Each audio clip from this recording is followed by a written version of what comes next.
Au milieu des rues agitées de Rome, il y avait une petite communauté de chrétiens qui vivaient sous une pression constante. Entourés de temples dédiés à des dieux païens et par la culture du pouvoir de l'Empire, ils étaient vus comme différents, presque étranges. Mais ce qui maintenait cette communauté ferme n'était ni richesse ni influence, mais un secret que l'apôtre Paul a révélé dans sa lettre. La véritable adoration n'était pas dans le temple de marbre, ni sur les autels de sacrifice, mais dans quelque chose de bien plus profond et inattendu. Paul a parlé d'un sacrifice qui n'avait pas besoin de feu ou de sang, mais qui transformait toute la vie en culte à Dieu. Un concept si audacieux qu'il défiait non seulement les Romains de cette époque, mais continue de provoquer chaque chrétien jusqu'à aujourd'hui. Et si vous souhaitez continuer à découvrir des secrets aussi profonds que celui-ci, qui ont transformé non seulement Rome, mais aussi des générations entières de chrétiens, inscrivez-vous maintenant sur la chaîne. Ici, chaque lettre de Paul prend vie et révèle des vérités qui peuvent illuminer votre marche de foi. Lorsque l'apôtre Paul a écrit aux chrétiens à Rome, il a présenté un concept surprenant. La vie chrétienne n'est pas mesurée par des rituels dans des temples, mais par le don total de sa propre existence à Dieu. Dans Romains chapitre 12, verset 1, Paul a exhorté les frères à offrir leur corps comme sacrifice vivant, saint et agréable au Seigneur. Ce langage fait allusion au culte de l'Ancien Testament, où des animaux étaient placés sur l'autel. Cependant, au lieu d'un animal mort, Paul a enseigné que le vrai culte raisonnable se produit lorsque le chrétien, de manière consciente, consacre chaque aspect de sa vie comme une offre vivante devant Dieu. Cet enseignement déplace l'idée de spiritualité de l'espace sacré vers le quotidien. Le corps, qui dans la vision grecque était considéré comme limité et même méprisable, est valorisé par Paul comme le lieu où l'adoration se produit. Manger, travailler, établir des relations et même faire face aux luttes internes deviennent des expressions de dévotion lorsqu'elles sont offertes en obéissance à Dieu. Paul a souligné qu'il ne s'agissait pas d'un sacrifice forcé ou mécanique, mais d'un don raisonnable fait avec compréhension, motivé par la gratitude devant la miséricorde divine révélée en Christ. Pour les chrétiens de Rome, vivre cette vérité signifiait rompre avec les normes de la ville qui dictaient des comportements d'idolâtrie, de corruption et de violence. Pour les disciples d'aujourd'hui, cela signifie reconnaître que l'autel n'est pas seulement dans le temple, mais dans chaque décision prise le lundi, dans les relations avec la famille, dans l'éthique au travail, dans les choix financiers et dans le soin du corps. Le culte raisonnable ne se limite pas à des mots ou des chants, mais se manifeste par des attitudes qui honorent le Seigneur dans tous les domaines de la vie.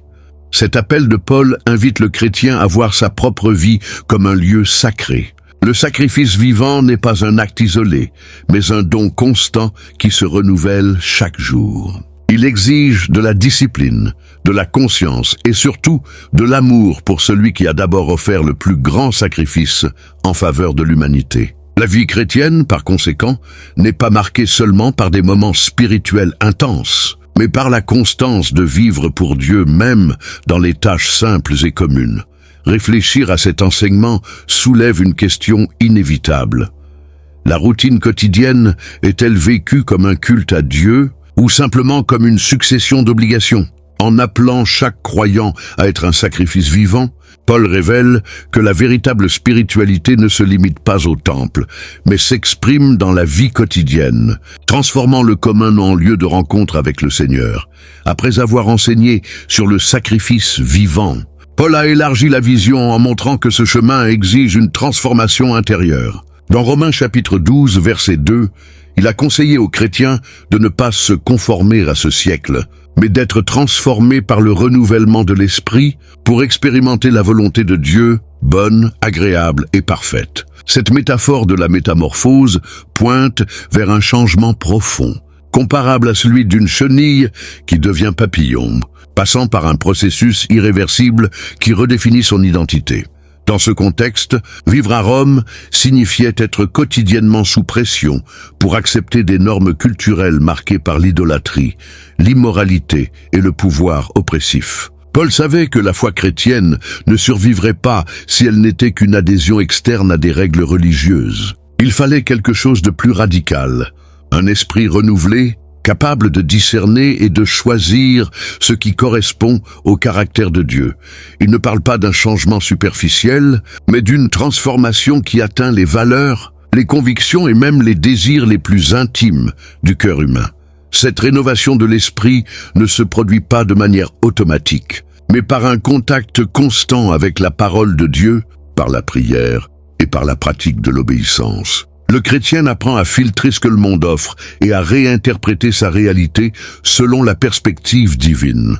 Paul a montré que seule cette nouvelle façon de penser permet de comprendre la volonté de Dieu au milieu des complexités de la vie. Il ne s'agit pas d'une volonté cachée ou inaccessible, mais d'une expérience vivante, éprouvée au quotidien, qui se révèle comme bonne, agréable et parfaite. En pratique, cela signifie que les choix professionnels, les relations, les rêves personnels et même les réactions face aux adversités peuvent être guidés par l'esprit renouvelé. Un cœur transformé évite non seulement ce qui est contraire à l'Évangile, mais embrasse également avec joie ce qui reflète la bonté divine. Paul affirme que la foi chrétienne n'est pas un fardeau, mais un chemin qui mène à la vie pleine, car la volonté de Dieu n'est jamais oppressive, mais libératrice. Cet appel de Paul résonne fortement aujourd'hui, où tant de gens se sentent pressés de se conformer aux attentes de la société. Le message reste clair. Seule une pensée transformée peut rompre avec les normes qui emprisonnent et vivre en harmonie avec le projet divin.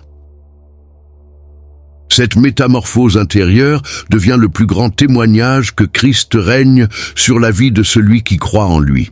Après avoir traité de la livraison personnelle et du renouvellement de l'esprit, l'apôtre Paul a dirigé son attention vers la vie communautaire. Dans l'Épître aux Romains, chapitre 12, versets 3 à 5, il a alerté que personne ne devrait penser de lui-même au-delà de ce qui est convenable, mais avec sobriété, conformément à la mesure de foi que Dieu a repartie à chacun.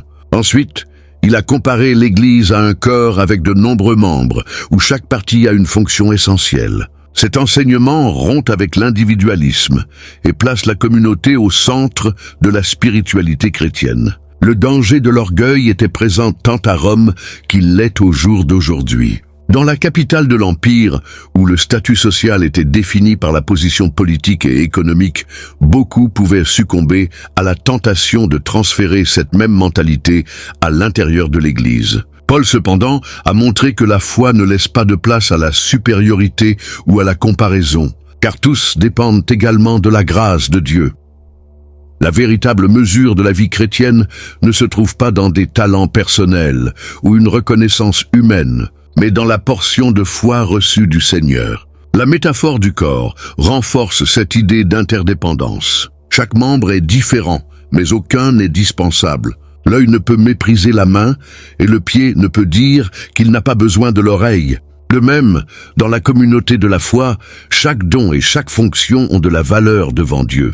Paul enseigne que l'unité ne signifie pas uniformité, mais coopération harmonieuse où la diversité enrichit et renforce l'ensemble. Cette compréhension défie la mentalité moderne d'autonomie absolue, où beaucoup cherchent à vivre la foi de manière isolée. L'apôtre rappelle que la plénitude de la vie chrétienne n'est expérimentée que dans la communion, lorsque les dons sont partagés et la foi se renforce par le service mutuel. Une Église qui comprend cette vérité cesse d'être simplement une réunion d'individus et devient un corps vivant, vibrant, dans lequel le Christ est la tête qui dirige toutes les fonctions. Cet appel à l'humilité et à l'appartenance reste actuel. Paul invite chaque chrétien à se regarder avec sobriété et à reconnaître que la foi n'est pas un patrimoine privé, mais un don à vivre en communauté. Dans ce corps, tous sont nécessaires, et chaque expression de foi contribue à la manifestation de la grâce de Dieu dans le monde.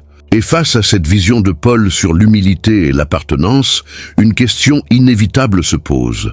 Comment percevez-vous votre rôle dans le corps du Christ ? Partagez dans les commentaires quel a été le plus grand défi pour vivre cette interdépendance que Paul décrit. Il est toujours enrichissant de voir comment chaque personne applique cet enseignement au quotidien.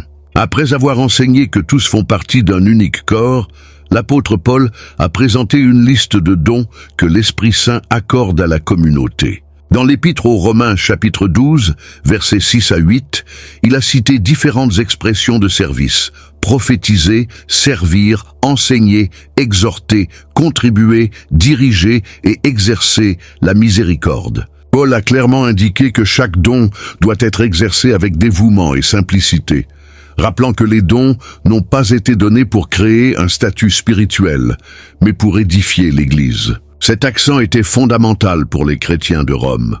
Dans une société marquée par des divisions de classe et des privilèges réservés à quelques-uns, il y avait un risque que les dons soient utilisés comme instrument de mise en avant personnelle. Paul, cependant, a redirigé la compréhension, enseignant que les dons sont des expressions de la grâce de Dieu et non des médailles de mérite humain.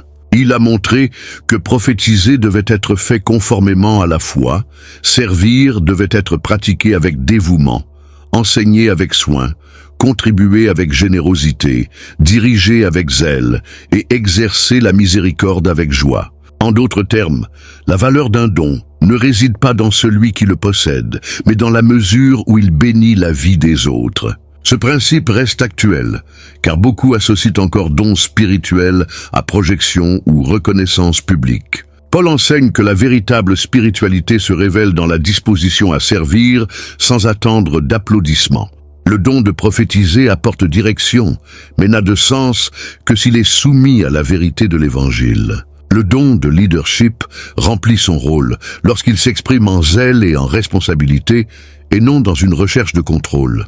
Même des actes apparemment simples, tels que contribuer financièrement ou pratiquer la miséricorde, sont élevés à un niveau spirituel lorsqu'ils sont faits avec un cœur sincère. L'apôtre suggère également que chaque don doit être utilisé de manière cohérente. Il ne suffit pas d'avoir la compétence, il faut l'exercer avec la bonne attitude. Un leader qui dirige sans zèle affaiblit la communauté. Quelqu'un qui pratique la miséricorde sans joie transmet du poids au lieu de la consolation. Paul rappelle que l'Esprit Saint ne distribue pas de dons pour générer de la compétition, mais pour que chaque membre trouve sa fonction dans le corps et serve l'autre de manière pratique. Cet enseignement nous amène à réfléchir sur l'utilisation de nos talents avec un esprit de service ou comme outil de promotion personnelle. L'appel de Paul est clair. Chaque don, si petit soit-il, est précieux aux yeux de Dieu lorsqu'il est utilisé pour le bien commun. L'Église ne se renforce que lorsque chaque membre comprend que servir est plus grand qu'apparaître, et que la véritable grandeur se révèle dans l'humilité de se mettre à la disposition de l'autre. Dans le suivi de la lettre, Paul a concentré son attention sur quelque chose qui devrait être la marque centrale de la vie chrétienne, l'amour véritable. Dans Romains chapitre 12, verset 9, il a affirmé que l'amour doit être sans hypocrisie, rejetant le mal et s'attachant au bien. Pour l'apôtre, il ne suffit pas de parler d'amour. Il est nécessaire de le vivre de manière authentique, sans masque et sans intérêt caché. Cet enseignement était vital dans une société où les relations étaient souvent motivées par la commodité, les faveurs ou les alliances politiques. Paul a enseigné que l'amour chrétien s'exprime dans l'attachement sincère à ce qui est bon.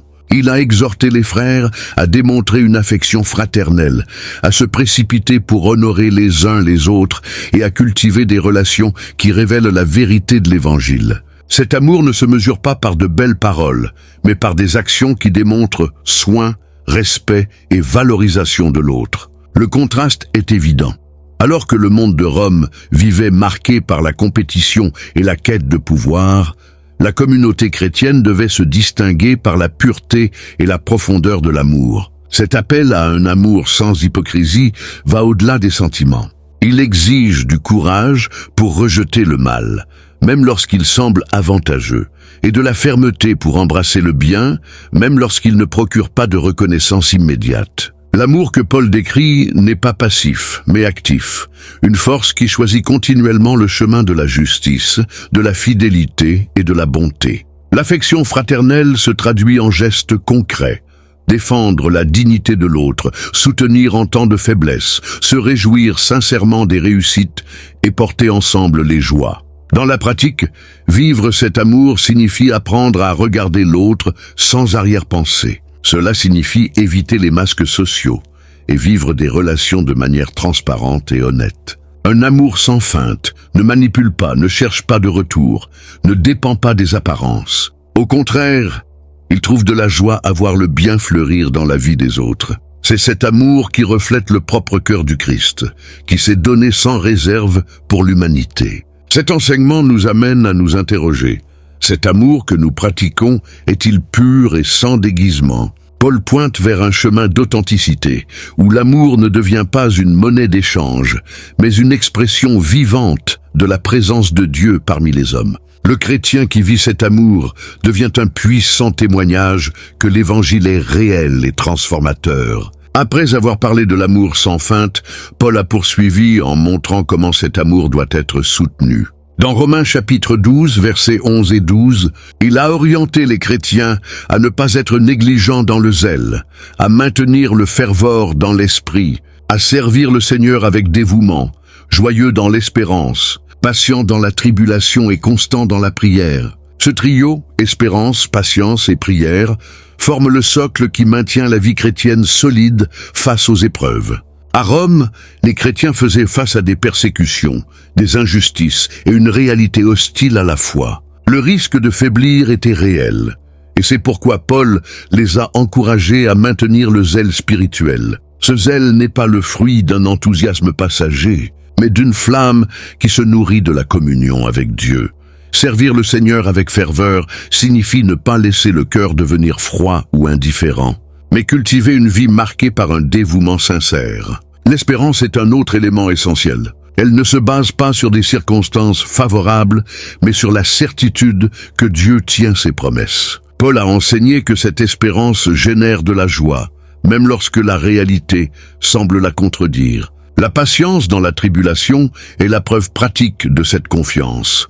Le chrétien reste ferme parce qu'il sait que la souffrance n'est pas la fin de l'histoire, mais une partie du processus par lequel la gloire de Dieu se manifeste. La prière clôt ce triptyque, devenant le souffle de l'âme devant Dieu.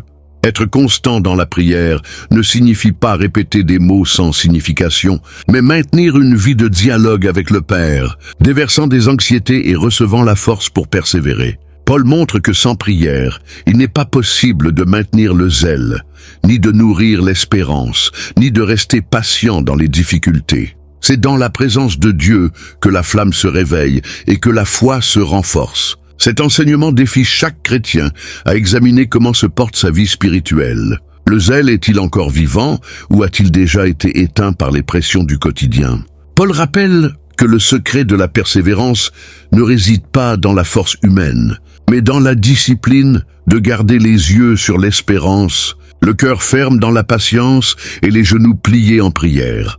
Après avoir donné des instructions sur le soin spirituel, Paul a conduit la communauté à exprimer cette vie fervente par des gestes concrets de soin.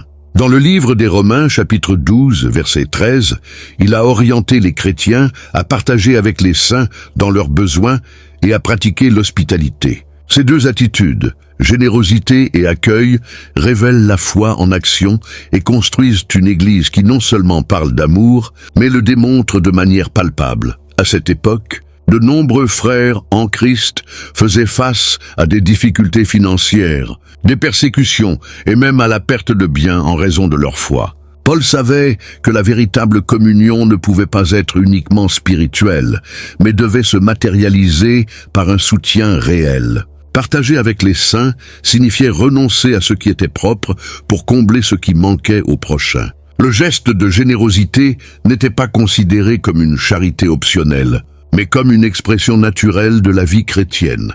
L'hospitalité, quant à elle, avait une valeur spéciale dans le contexte du 1er siècle. De nombreux chrétiens voyageants n'avaient pas d'endroit où rester, et les auberges de l'époque étaient chères et peu sûres. Ouvrir les portes de la maison signifiait accueillir non seulement des amis, mais aussi des frères inconnus, partageant la même foi. Cet accueil révélait que l'Église n'était pas un bâtiment, mais une famille où chacun avait sa place. De nos jours, le message reste pertinent. La générosité ne se limite pas aux ressources matérielles, mais inclut le temps, l'attention, la disposition à écouter et à soutenir. L'hospitalité se traduit par la transformation de foyers en espaces de soins et de partage, reflétant le cœur de Dieu qui accueille toujours les bras ouverts. Paul enseigne qu'une foi vivante se manifeste lorsque la table devient un autel de communion et lorsque les portes de la vie sont ouvertes au prochain. Cette instruction nous amène à réfléchir. Notre foi s'est-elle traduite en actes concrets de générosité et d'accueil? L'apôtre rappelle que la spiritualité authentique n'est pas renfermée sur elle-même, mais s'étend toujours par des gestes qui rendent l'amour du Christ visible et accessible. Après avoir souligné l'hospitalité, Paul a présenté un principe qui confronte radicalement la logique humaine. Dans Romains chapitre 12, verset 14, il a dit « Bénissez ceux qui vous persécutent, bénissez et ne maudissez pas ». Cette exhortation s'étend à l'appel à se réjouir avec ceux qui se réjouissent, à pleurer avec ceux qui pleurent et à vivre en harmonie avec tous. Romains 12, 15 à 16. Paul invite la communauté à vivre le contre-courant du royaume, répondant à l'hostilité par la bonté et cultivant des relations marquées par l'empathie et l'humilité. La persécution n'était pas une réalité, lointaine pour les chrétiens de Rome. Beaucoup souffraient d'hostilité à cause de leur foi, et la tendance naturelle serait de riposter ou de souhaiter du mal aux ennemis.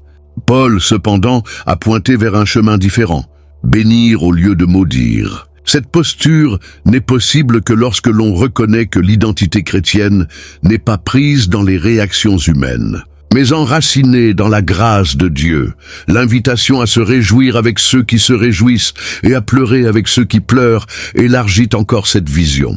Il s'agit de vivre de manière solidaire, capable d'entrer dans les douleurs et les joies des autres sans jalousie ou indifférence. Cette empathie construit un type de communion qui va au-delà des mots, car elle connecte les cœurs de manière profonde.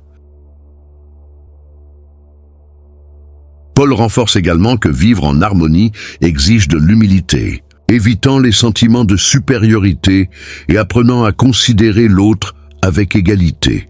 Dans la pratique, cette instruction défie les chrétiens d'aujourd'hui à rompre avec la logique de la vengeance et de l'indifférence. Le monde enseigne à rendre l'appareil, mais Paul montre que le disciple du Christ est appelé à un standard plus élevé, répondre par une bénédiction, de la solidarité et de l'humilité. Cette posture transforme les relations et devient un témoignage vivant de la présence du Christ.